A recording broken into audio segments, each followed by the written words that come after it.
Hello everyone, welcome to my YouTube channel. আজকের ভিডিওতে আমরা আলোচনা করব ক্লাস 12 তৃতীয় সেমিস্টারের একটি অসাধারণ কবিতা অ্যালফ্রেড লর্ড টেনিসনের ইউলিসিস। এই কবিতাটি শুধু একটি গল্প নয়, একটি মানুষের অদম্য স্পৃহা, নতুনত্বের আকাঙ্ক্ষা এবং জীবনের শেষ মুহূর্ত পর্যন্ত লড়াই করার এক শক্তিশালী বার্তা বহন করে। তাহলে দেরি না করে চলুন ডুব দেওয়া যাক ইউলিসিসের সাহিত্য সাগরে। লর্ড অ্যালফ্রেড টেনিসন ছিলেন ভিক্টোরিয়ান যুগের এক অন্যতম শ্রেষ্ঠ কবি। ইউলিসিস কবিতাটি একটি বিখ্যাত ড্রামাটিক মনোলগ, যেখানে একজন ব্যক্তি বলছে এবং এক বা একাধিক ব্যক্তি শুনছে। এই কবিতাটি ব্ল্যাঙ্ক ভার্স অর্থাৎ অমিত্রাক্ষর ছন্দে লেখা হয়েছে। এর পাশাপাশি কবিতাটি আয়াম্বিক পেন্টামিটারে লেখা হয়েছে। অ্যালফ্রেড টেনিসন তার বন্ধু আর্থার হেলেমের মৃত্যুতে অনুপ্রাণিত হয়ে 1833 সালে এই কবিতাটি রচনা করেন এবং পরবর্তীকালে 1842 সালে তার কবিতা সংকলন পোয়েমসের অংশ হিসেবে প্রথম প্রকাশিত হয়। কবিতাটির বিষয়বস্তু সম্পর্কে আমরা কিছু জেনে নিই। ইউলিসিস ছিলেন ইথিকার রাজা, যা আয়োনিয়ান সাগরের একটি ছোট্ট দ্বীপে অবস্থিত। তিনি তার বৃদ্ধা স্ত্রীকে নিয়ে অলস জীবনযাপন কাটাচ্ছেন। এই একঘেয়ে জীবন তাকে ক্লান্ত করে তুলেছে। তিনি বিরক্ত ও বন্দী অনুভব করছেন ও ইথিকার পাথুরে দ্বীপে রাজা হিসেবে তার জীবনের নিষ্ফলতা ও একঘেয়েমির জন্য আক্ষেপ করছেন। তাহলে শুরু করছি আজকের কবিতার লাইন বাই লাইন অ্যানালিসিস, এবং সেই সঙ্গে কবিতার মধ্যে যত ফিগার অফ স্পিচ আছে এবং কোথা থেকে এমসিকিউ প্রশ্ন হতে পারে সেগুলো সম্পর্কেও আমরা বিস্তারিত আলোচনা করব। ক্লাস শুরুর আগে শুধু একটাই অনুরোধ, যদি আমার চ্যানেলে নতুন এসে থাকো তাহলে প্লিজ চ্যানেলটিকে সাবস্ক্রাইব করে দিও। ইট লিটিল প্রফিটস অর্থাৎ কোনো লাভ নেই। এখানে লিটিলটা কিন্তু নেগেটিভ সেন্সে ইউজ করা হয়েছে। দেখো, লিটিল আর এ লিটিলের মধ্যে পার্থক্যটা তোমরা বুঝে নাও। লিটিল মানেও সামান্য, এ লিটিল মানেও সামান্য। লিটিল কথাটা নেগেটিভ সেন্সে ব্যবহার করা হয় এবং এ লিটিলটা কিন্তু পজিটিভ সেন্সে ব্যবহার করা হয়। For example, there is little water in the bottle, it can not quench my thirst. অর্থাৎ ওই বোতলে সামান্যই জল আছে, এটা দিয়ে আমি আমার তৃষ্ণা মেটাতে পারবো না।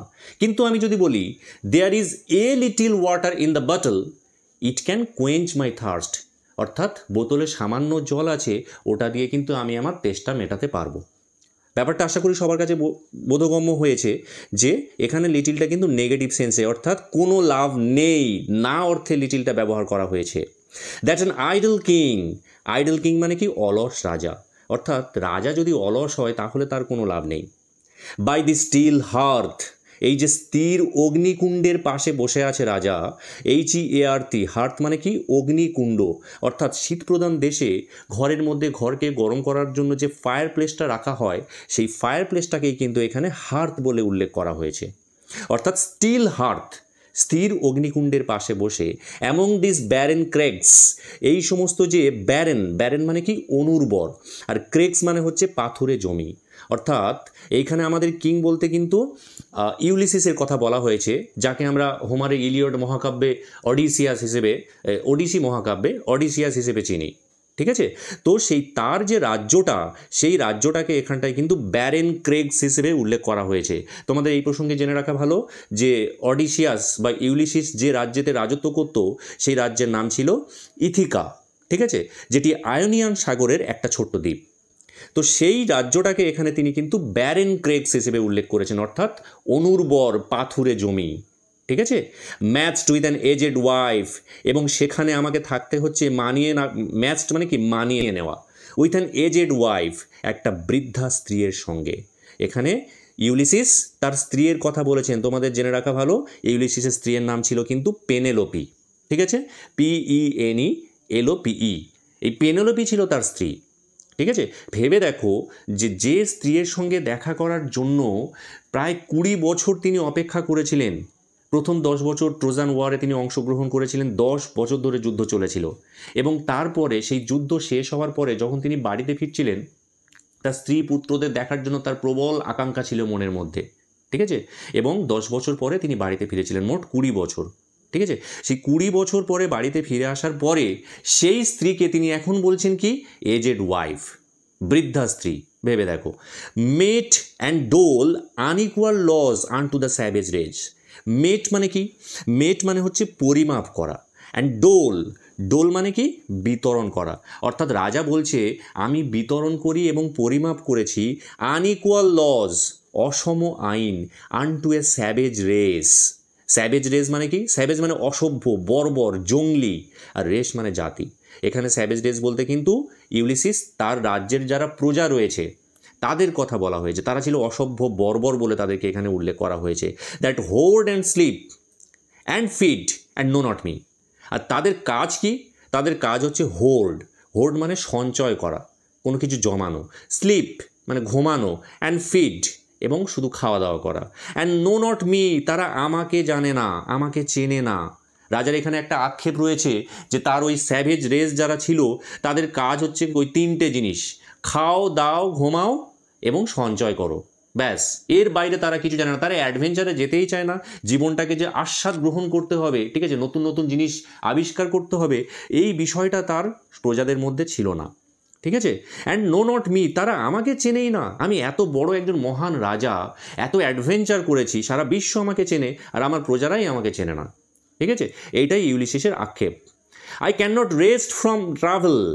বলছে কি I can not rest. Rest মানে কিন্তু এখানে বিশ্রাম থাকা নয়, বিশ্রাম নয়, এখানে রেস্ট মানে বিরত থাকা। ফ্রম ট্রাভেল, ট্রাভেল মানে কি? ভ্রমণ। অর্থাৎ ভ্রমণ থেকে আমি কিন্তু বিরত থাকতে পারবো না। ইউলিসিস কিন্তু ওই যে 10 বছর ভ্রমণ করেছিল, বিভিন্ন অভিজ্ঞতা সঞ্চয় করেছিল বিভিন্ন জায়গা থেকে, এবং তারপরে তিনি তার রাজ্যে ফিরে এসছেন। ফিরে আসার পরে যে জীবনযাপনটা করছেন সেটা তার কাছে এবারে একঘেয়ে লাগছে, মোনোটোনাস, তার আর একেবারেই ভালো লাগছে না। তো সেই জন্য তিনি বলছেন তিনি আবার ভ্রমণে বেরিয়ে যেতে চান। তো সেই জন্যই বলছে I can not rest from travel, আমি ভ্রমণ থেকে বিরত থাকতে পারি না। তোমাদের ক্লাস 10-এ একটা কবিতা ছিল সি ফিভার বলে, মনে আছে কি? সেই কবিতার লাইনটা কী ছিল? I want to go to the sea once again. আমি আবারও কিন্তু সমুদ্রে যেতে চাই। অর্থাৎ সমুদ্র যাত্রায় গিয়ে কবি যখন ফিরে এসেছে, তার ভাঙাতে তার আর মন টিকছে না, সে আবার সমুদ্রে যেতে চাইছিল। তো এখানে আমাদের ইউলিসিস, তারও কিন্তু সেই একই অবস্থা। একটা ট্রাভেল বা একটা অ্যাডভেঞ্চার থেকে তিনি ফিরে এসেছেন, তিনি ফিরে এসে আবার তার মন চাইছে তিনি আবার সেই ট্রাভেলে যাবেন। তো সেই জন্যই তিনি বলছেন I can not rest from travel, অর্থাৎ ভ্রমণ থেকে আমি কিন্তু বিশ্রাম নিতে পারি না। I will drink life to the lees, আমি জীবনটাকে পান করব। ড্রিঙ্ক লাইফ অর্থাৎ আমি জীবনটাকে পান করব টু দ্য লিজ। লিজ মানে একদম তলানি, শেষ পর্যন্ত একদম, মানে এখানে জীবনটাকে কিন্তু মদের গ্লাসের সঙ্গে তুলনা করা হয়েছে। This is called metaphor. সরাসরি কোনো জিনিসের সঙ্গে যখন কোনো কিছু তুলনা করা হবে সেটাকে বলা হয় মেটাফোর। তাহলে জীবনটাকে এখানে কিসের সঙ্গে তুলনা করা হয়েছে? মদের গ্লাসের সঙ্গে। এবং আমি জীবনটাকে পান করব একেবারে শেষ বিন্দু পর্যন্ত, একদম লাস্ট পর্যন্ত, এতটুকুও ফেলে রাখবো না, ঠিক আছে। অর্থাৎ অ্যাডভেঞ্চারে আমাকে যেতেই হবে। All Times I have enjoyed greatly, অর্থাৎ সমস্ত সময়টা, আমার জীবনে যতটা সময় আমি কাটিয়েছি সেই পুরো সময়টাই কিন্তু আই হ্যাভ এনজয়েড গ্রেটলি, আমি ভীষণভাবে উপভোগ করেছি। গ্রেটলি মানে তীব্রভাবে বা ভীষণভাবে আমি উপভোগ করেছি। হ্যাভ সাফার্ড গ্রেটলি, এবং শুধু যে এনজয় করেছি তা নয়, আমি জীবনের চলার পথে কিন্তু খুব সাফার্ড মানে কষ্টও পেয়েছি, ঠিক আছে, তীব্রভাবে কষ্টও পেয়েছি। আচ্ছা, জীবনে চলার পথে তো কখনো স্মুথ হয় না, কখনো আপস থাকে, কখনো ডাউনস থাকে, ঠিক আছে। তো আপস অ্যান্ড ডাউনস নিয়েই আমাদের এই জীবন।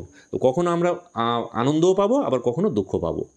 Both with those that love me, আর এগুলো আমি করেছি তাদের সঙ্গেই যারা আমাকে ভালোবাসে, ঠিক আছে। অর্থাৎ আমার সঙ্গী সাথীরা যারা আমাকে ভালোবাসে তাদের সাথেই কিন্তু আমি জীবনের আস্বাদ গ্রহণ করেছি। অ্যান্ড অ্যালোন, এবং মাঝে মাঝে তাদের সঙ্গেও ছিলাম, আবার কখনো একা একই আমি কিন্তু জীবনটাকে উপভোগ করেছি। অন শোর অর্থাৎ তীরভূমিতে। অ্যান্ড হোয়েন থ্রু স্কার্ডিং ড্রিফটস, এবং যখন থ্রু, এটা কিন্তু THRO অ্যাপোস্ট্রফি আছে, এটা কিন্তু থ্রু হবে, THROUGH, ঠিক আছে। ওল্ড ইংলিশে কবিতাতে এইভাবে লেখা হতো তখনকার দিনে। অ্যান্ড হোয়েন থ্রু স্কার্ডিং ড্রিফটস, স্কার্ডিং মানে কি? ছুটে চলা, এবং ড্রিফটস মানে স্রোতের টান, অর্থাৎ তীব্র স্রোত যে ছুটে চলেছে। দ্য রেইনি হায়ার্ডিস, রেইনি হায়ার্ডিস, হায়ার্ডিসটা কি? হায়ার্ডিস হলো একটা নক্ষত্র মণ্ডলী, ঠিক আছে, যাকে বলা হতো বৃষ্টির দেবী, ঠিক আছে। তিনি তার যে সমস্ত ভাইয়েরা ছিল তাদের মৃত্যুতে তিনি কান্না করেছিলেন, এবং সেই কান্নাটাই নাকি বৃষ্টি হিসেবে নেমে এসেছিল অ্যাকর্ডিং টু গ্রিক মাইথোলজি, ঠিক আছে। তো সেই হায়ার্ডিস, তো হায়ার্ডিসের সেই বৃষ্টি ভেক্সড দ্য ডিম সি। ভেক্সড মানে কি? রাগিয়ে তোলা, খেপিয়ে দেওয়া। দ্য ডিম সি মানে নিষ্প্রভ, ঠিক আছে, নিষ্প্রভ সমুদ্রটাকে কিন্তু খেপিয়ে তুলেছে। সমুদ্র শান্ত ছিল, ঠিক আছে, এবং তখন সেখানে ছুটে এলো কে? হায়ার্ডিস। হায়ার্ডিসের সেই বৃষ্টি বৃষ্টি নিয়ে ছুটে এলো এবং সেই চলমান যে ঢেউ বা স্রোত এগুলো কিন্তু সমুদ্রটাকে খেপিয়ে তুলেছে বা রাগিয়ে তুলেছে। I am become a name, আমি এখন কি হয়ে গেছি, আমি একটা নাম হয়ে গিয়েছি এখন। এখানে নাম বলতে কিন্তু ফেমাস, ঠিক আছে। ইউলিসিস কিন্তু এখন বিখ্যাত হয়ে গিয়েছে। ট্রোজান ওয়ারে যারাই অংশগ্রহণ করেছিল তারা সবাই কিন্তু বিখ্যাত হয়ে গিয়েছে, ঠিক আছে। তো ইউলিসিসও কিন্তু তার ব্যতিক্রম নন। যেমন ইউলিসিসের সঙ্গী সাথী ছিল আখিলিস, তিনি মারা গিয়েছিলেন যদিও সেই যুদ্ধক্ষেত্রে, ঠিক আছে। তারও বিশাল বড় একটা গল্প রয়েছে। তো যারাই ওই যুদ্ধে অংশগ্রহণ করেছিল তারা সবাই বিখ্যাত হয়ে গিয়েছিল। তো I am become a name, আমি একটা নাম হয়ে গিয়েছি। And always roaming with a hungry heart, এবং আমি সব সময় ঘুরে বেরিয়েছি উইথ এ হাংরি হার্ট, মানে কি ক্ষুধার্ত হৃদয়ে। আচ্ছা, হৃদয় কখনো মানে হৃদয়ের কি খিদে পায়? পায় না। তাহলে হৃদয়কে এখানে ক্ষুধার সঙ্গে তুলনা করা হয়েছে। সো ডাইরেক্টলি তুলনা হলে কি হয় বলেছি আমি, মেটাফোর হয়। আবার এটা কিন্তু ওয়ান কাইন্ড অফ পার্সোনিফিকেশান। তো এই লাইনটার মধ্যে দুটো ফিগার অফ স্পিচ আমরা ইউজ করেছি, যেটা অপশানে তোমাদের থাকবে, ঠিক আছে। দুটো তো একসঙ্গে নিশ্চয়ই থাকবে না, আইদার পার্সোনিফিকেশান থাকবে অথবা মেটাফোর থাকবে। তাহলে যেটা হবে সেটা তোমরা অপশান দেখে কিন্তু উত্তরটাকে চুজ করবে, ঠিক আছে। Much have I seen and known, মানে আমি অনেক কিছু দেখেছি এবং অনেক কিছু জেনেছি। তাহলে কি কি দেখেছি আমি? সিটিজ অফ মেন, মানে মানে বিভিন্ন শহরের নানা রকমের মানুষ, ঠিক আছে। অর্থাৎ বিভিন্ন জায়গায় ঘুরবে তুমি, সেখানে বিভিন্ন ধরনের বিভিন্ন জাতি বর্ণের মানুষ তুমি দেখতে পাবে। অ্যান্ড ম্যানার্স, এবং তাদের আদব কায়দা, তাদের আচার আচরণ, সেগুলো দেখেছি। অ্যান্ড ক্লাইমেটস, এবং জলবায়ু দেখেছি। কাউন্সিলস, এবং সেখানে যারা রাজত্ব করতো তাদের সভা দেখেছি। গভর্নমেন্টস, তাদের সরকার দেখেছি। মাই সেলফ নট লিস্ট, আর আমি নিজেও তো কম যাই না, ঠিক আছে। আমিও তো খুব ফেমাস হয়ে গিয়েছি। লিস্ট মানে এখানে কম, আর নট লিস্ট মানে আমিও কিন্তু কোনো অংশে কম নই। But honoured of them all, বরং আমি তাদের সবার দ্বারাই সম্মানিত হয়েছি। অর্থাৎ সবাই কিন্তু আমাকে সম্মান করে, যে সমস্ত লোকেদের সাথে আমি সাক্ষাৎ করেছি। And drunk delight of battle with my peers, আমি যুদ্ধের আনন্দকে পান করেছি উইথ মাই পিয়ার্স, আমার সঙ্গী সাথীদের সাথে। পিয়ার্স মানে কিন্তু এখানে সঙ্গী সাথী। তাহলে আরেকবার লাইনটা বলছি দেখো, and drunk delight of battle, আমি পান করেছি, কি পান করেছি? ডিলাইট অফ ব্যাটেল, ঠিক আছে। আমি যখন এমসিকিউ নিয়ে কোয়েশ্চেন করবো, একটা সিরিজ আনবো, সেখানে কিন্তু এই প্রশ্নগুলো রাখবো। তোমরা একটু ভালো করে মন দিয়ে শোনো ক্লাসটা, তাহলে সমস্ত প্রশ্নের উত্তরগুলো তোমরা পারবে। And drunk delight of battle, অর্থাৎ আমি যুদ্ধের আনন্দকে পান করেছি উইথ মাই পিয়ার্স, আমার সঙ্গী সাথীদের সাথে। এই প্রসঙ্গে বলে রাখি, তাহলে ট্রোজান ওয়ারে অর্থাৎ ট্রয় নগরীর যুদ্ধে যারা যখন অংশগ্রহণ করেছিল, তখন কিন্তু তার সঙ্গী সাথী ছিল ওই আখিলিস, আগামেমনন, এরকম সব মহান বড় বড় ব্যক্তিত্বরা, ঠিক আছে। Far on the ringing plains of windy Troy, তাহলে far on the ringing plains, অর্থাৎ ওই রিঙ্গিং মানে কি, রুনঝুন শব্দে মানে আওয়াজ হচ্ছে যে সেই সমতল ভূমি, অফ উইন্ডি ট্রয়, অর্থাৎ বাতাসপূর্ণ সেই ট্রয় নগরীতে, ঠিক আছে। সেখানটায় কিন্তু আমি যুদ্ধের আনন্দ পান করেছি, ওই ট্রোজান যুদ্ধতে, ঠিক আছে, যেটা কিনা ইলিয়াড মহাকাব্যে উল্লেখ করা হয়েছে। I M A part of all that, আমি এই সব কিছুর অংশ হয়ে গিয়েছি। দ্যাট আই হ্যাভ মেট, যেটার সঙ্গেই আমি সাক্ষাৎ করেছি, ঠিক আছে। অর্থাৎ যার সঙ্গেই আমার দেখা হয়েছে, যে জিনিসটা আমার সম্মুখে এসছে, সেটারই আমি একটা অংশ হয়ে গিয়েছি। এখানে কিন্তু I M A part of all that, অর্থাৎ যেটার সঙ্গেই আমার সাক্ষাৎ হয়েছে আমি সেটার অংশ হয়ে গিয়েছি, এটা কিন্তু একটা হাইপারবোল ফিগার অফ স্পিচ, ঠিক আছে। হাইপারবোলটা কোথায় ইউজ হয় বলো তো? যখন কোনো কিছুকে এক্সাজারেট মানে অতিরঞ্জিত করে বলা হবে, তিল হবে, তাল বলা হবে, মানে তিনি সব কিছুরই অংশ হয়ে গিয়েছেন যেটার সঙ্গে তার সাক্ষাৎ হয়েছে। এটা কি করে কোনোদিন পসিবল হয় না, তিনি সব কিছুর অংশ কি করে হতে পারেন? সুতরাং তিনি একটু বাড়িয়ে বাড়িয়ে বলছেন, বড় করে বলছেন। তো সেখানে আমরা ইউজ করব কি, হাইপারবোল, ঠিক আছে। Yet all experience is an arch wherethrough, অর্থাৎ তথাপি সমস্ত অভিজ্ঞতাই ছিল একটা আর্চ মানে কি, খিলান। বড় বড় যখনকার দিনের যে বিল্ডিংগুলো হতো, যে রাজপ্রাসাদগুলো, তাদের যে বড় বড় দরজাগুলো হতো, সেগুলোই কিন্তু খিলান বলা হতো, ঠিক আছে। তো আমার সমস্ত অভিজ্ঞতা ছিল একটা খিলানের মতো। হোয়ার থ্রু গ্লিমস দ্য আনট্রাভেলড ওয়ার্ল্ড, যার মধ্যে থেকে, হোয়ার থ্রু, THROUGH হবে এটা, ঠিক আছে। ওল্ড ইংলিশে এইভাবে লেখা হয়েছে, হোয়ার থ্রু গ্লিমস, যার মধ্যে থেকে দীপ্তি ছড়ায়, গ্লিমস মানে দীপ্তি ছড়ানো, দ্যাট আনট্রাভেলড ওয়ার্ল্ড, আনট্রাভেলড মানে কি, যেখানটাতে আমি ভ্রমণ করিনি, ঠিক আছে, সেই ভ্রমণ না করা বিশ্বটা, অর্থাৎ আমার অজানা বিশ্বটা উঁকি দিচ্ছে কোথা থেকে, সেই আর্চ খিলানের মধ্যে থেকে, ঠিক আছে, আমি দেখতে পাচ্ছি। হুজ মার্জিন ফেডস, যার সীমানাটা ধীরে ধীরে ফিকে হয়ে যাচ্ছে, অর্থাৎ ওই আনট্রাভেলড ওয়ার্ল্ড, তার সীমানাটা ধীরে ধীরে ফিকে হয়ে যাচ্ছে আমার কাছে। For ever and for ever when I move, অর্থাৎ চিরকালের জন্য যখন আমি চলতে শুরু করেছি, যখন আমি মুভ করছি। এখানে দেখো for ever and for ever একই শব্দ দুবার রিপিট হয়েছে। এই একই লাইনে যদি একই শব্দ রিপিট হয় বারবার, সেটাকে বলা হয় রিপিটেশন, ঠিক আছে। এখানেও কিন্তু একটা ফিগার অফ স্পিচ আছে, এটাও মাথায় রাখবে। How dull it is to pause to make an end, অর্থাৎ কি বিরক্তিকর লাগে থেমে থাকতে। ডাল মানে এখানে বিরক্তিকর বা একঘেয়ে, আর পজ মানে থামা, অর্থাৎ যদি চলতে চলতে আমরা থেমে যাই কোথাও, তাহলে আমাদের কি বিরক্তিকর লাগে। টু মেক অ্যান এন্ড, যেন মনে হয় সব কিছুরই শেষ হয়ে গেল এখানটায়। মাইকেল মধুসূদন দত্তের কবিতার মতো, জন্মিলে মরিতে হবে, অমরকে কোথা কবে, চিরস্থির কবে নির্হায়ের জীবন নদে। অর্থাৎ আমরা জন্মেছি যখন, আমাদের তো একদিন মরতেই হবে, তার আগে আমরা জীবনটাকে ভালো করে উপভোগ করে না কেন, ঠিক আছে, কারণ স্থির হয়ে গেলেই তো আমরা মরারই সমান, ঠিক আছে, মৃত্যু হলেই তো তবে আমরা সব স্থির হয়ে যাব, তাহলে তার আগে কেন আমরা থামবো, ঠিক আছে। তো এখানে কিন্তু ইউলিসিস কবিতাতে সেই একই কথা বলছে, how dull it is to pause, অর্থাৎ থেমে থাকাটা কি একঘেয়ে লাগে। টু মেক অ্যান এন্ড, যেন মনে হয় সব কিছু শেষ হয়ে গিয়েছে। টু রাস্ট আনবার্নিজড, যেন মনে হয় মরচে পড়ে গিয়েছে। রাস্ট, লোহায় যে মরচে পড়ে সেটাকে বলা হয় রাস্ট। আনবার্নিজড অর্থাৎ সেগুলো অনুজ্জ্বল হয়ে গিয়েছে, ঠিক আছে। আনবার্নিশড, বার্নিশড মানে চকচকে, আর আনবার্নিশড মানে অনুজ্জ্বল, ঠিক আছে। মরচে পড়ে গেলে যেমনটা হয় না, লোহার যে চাক্কচিক্ক সেটা হারিয়ে যায়, ঠিক সেই রকমটা জীবনটাও হয়ে যাবে যদি তুমি এক জায়গায় থেমে থাকো। Not to shine in use, অর্থাৎ ব্যবহার করার ফলে যে উজ্জ্বলতাটা থাকে সেটা কিন্তু তার মধ্যে আর থাকবে না, তোমার জীবনের মধ্যে আর সেটা থাকবে না, ঠিক আছে।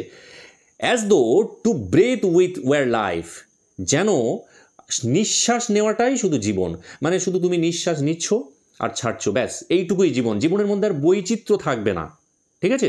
তো এটাকে কি জীবন বলে? লাইফ ফাইল্ড অন লাইফ, অর্থাৎ জীবন স্তূপাকৃত হয়ে যায় জীবনের ভারে। ফাইল্ড মানে স্তূপাকৃত হয়ে যাওয়া, ঠিক আছে, জীবনের ভারেই জীবনটা স্তূপাকৃত হয়ে যাচ্ছে। দেখো এখানেও কিন্তু একটা জিনিসে রিপিট হচ্ছে, লাইফ পাইল্ড অন লাইফ, তাহলে এটা কি ব্যবহার করেছে বললাম? রিপিটেশন, ঠিক আছে। ওয়ার অল টু লিটিল, অর্থাৎ জীবনটা তো খুবই সামান্য। টু লিটিল মানে এই তো সবে, মানে একটা মানুষের জীবন কত বছর হতে পারে? 50 বছর, 60 বছর, 70 বছর, 80 বছর, ঠিক আছে। অর্থাৎ জীবনটা তো খুবই সামান্য। And of one to me, আর যদি আমার কথা বলি, লিটিল রিমেন্স, আর তো সামান্যই পড়ে রয়েছে, ঠিক আছে। অর্থাৎ ইউলিসিস তো তার জীবনের বেশিরভাগ অংশটা কাটিয়েই ফেলেছে, আর তো খুব বেশি দিন তার নেই হাতে। But every hour is saved, কিন্তু আমি আমার প্রত্যেকটি ঘন্টা সঞ্চয় করে রেখেছি, জীবনের প্রতিটা মুহূর্তকে সঞ্চয় করে রেখেছি ফ্রম দ্যাট ইটার্নাল সাইলেন্স, ওই চিরন্তন নীরবতা থেকে। ইটার্নাল মানে চিরন্তন, আর সাইলেন্স মানে নীরবতা। আচ্ছা তোমরাই বলো তো, ইটার্নাল সাইলেন্স বলতে এখানে কি বুঝিয়েছেন কবি? এখানে কিন্তু মৃত্যুকে বোঝানো হয়েছে, ঠিক আছে। তাহলে সেই চিরন্তন নীরবতার থেকে আমি আমার জীবনকে বাঁচিয়ে রেখেছি, আর সামান্যই, সামথিং মোর, আরও বেশি কিছু। এ ব্রিঙ্গার অফ নিউ থিংস, অর্থাৎ নতুন কিছু নিয়ে আসে। ব্রিং মানে কি? নিয়ে আসা, আর নিউ থিংস মানে নতুন জিনিস। অ্যান্ড ভাইল ইট ওয়ার, এবং এটা কি ঘৃণ্য, ভাইল মানে ঘৃণ্য বা জঘন্য।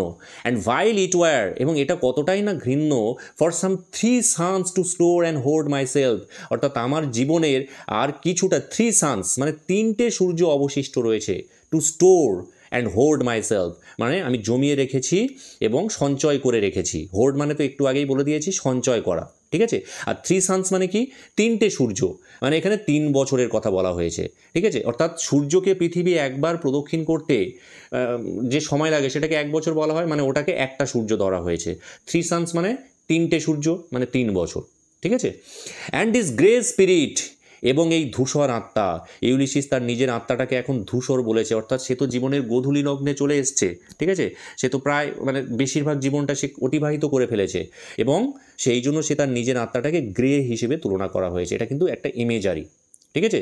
This grey spirit earning in desire, অর্থাৎ সে কিন্তু কামনা করছে বা আকাঙ্ক্ষা করছে। ইয়ার্নিং মানে আকাঙ্ক্ষা করা, আর ডিজায়ার মানে ওই সেম, অলমোস্ট সেম মিনিং, কোনো কিছু কামনা বা বাসনা, মনের ইচ্ছা। ঠিক আছে, অর্থাৎ আমার এই ধূসর আত্মাটা ইচ্ছা প্রকাশ করছে টু ফলো নলেজ, অর্থাৎ জ্ঞানকে অনুসরণ করবে, লাইক এ সিঙ্কিং স্টার, একটি ডুবন্ত তারার মধ্য দিয়ে মতো। ঠিক আছে, তোমরা যারা আমার ভিডিও দেখেছো, আগের ভিডিওগুলো, আওয়ার ক্যাসুয়েট ইন আ ট্রি, সেখানে কিন্তু এই সমস্ত ফিগার অফ স্পিচ সম্পর্কে আমি অনেকবার বলেছি। তোমরা এবার তাহলে বলার চেষ্টা করো তো দেখি, লাইক দিয়ে কোনো কিছু তুলনা হলে সেটাকে কি বলা হয়? সেটাকে কিন্তু বলা হয় সিমিলি। ঠিক আছে, লাইক এ সিঙ্কিং স্টার, অর্থাৎ ইউলিসিস তার জীবনের জ্ঞান আহরণটাকে কিসের সঙ্গে তুলনা করেছে? একটা সিঙ্কিং স্টার, একটা ডুবন্ত তারার সঙ্গে। অর্থাৎ আকাশে যখন তারা খসা হয়, তারাটা খসে দেখবে যে আকাশের এক প্রান্ত থেকে অন্য প্রান্ত পর্যন্ত চলে যাচ্ছে। ঠিক আছে, সেজন্য পুরো আকাশটা সম্পর্কে জানতে চায়। ঠিক আছে, ঠিক সেই রকমই ইউলিসিসও কিন্তু পুরো পৃথিবীটাকে এক্সপ্লোর করতে চায়। ঠিক আছে, সমস্ত জ্ঞান তিনি অর্জন করতে চান। Beyond the utmost bound of human thoughts, অর্থাৎ মানুষের চিন্তার যে চরম সীমা, সেটাকেও তিনি অতিক্রম করে চলে যেতে চান। আটমোস্ট মানে চরম, আর বাউন্ড মানে এখানে সীমা। ঠিক আছে, অফ হিউম্যান থটস, অর্থাৎ মানুষের চিন্তার যে চরম সীমা, সেটাকেও অতিক্রম করে তিনি জ্ঞানকে উপলব্ধি করতে চান। অন্যান্য মানুষদের মতো, বিশেষ করে তার প্রজাদের মতো তিনি শুধু বাড়িতে থাকতে চান না, এবং ওই খাওয়া দাওয়া, ঘুম আর টাকা পয়সা সঞ্চয় করা, এর মধ্যে নিজেকে তিনি বন্দি করে রাখতে চান না। ঠিক, ইউলিসিসের প্রথম অংশ এখানেই শেষ করছি। ভিডিওটা যদি ভালো লেগে থাকে তাহলে কমেন্ট করে জানিও, তাহলে আমি কিন্তু দ্বিতীয় পার্ট নিয়ে খুব শীঘ্রই হাজির হচ্ছি। ধন্যবাদ।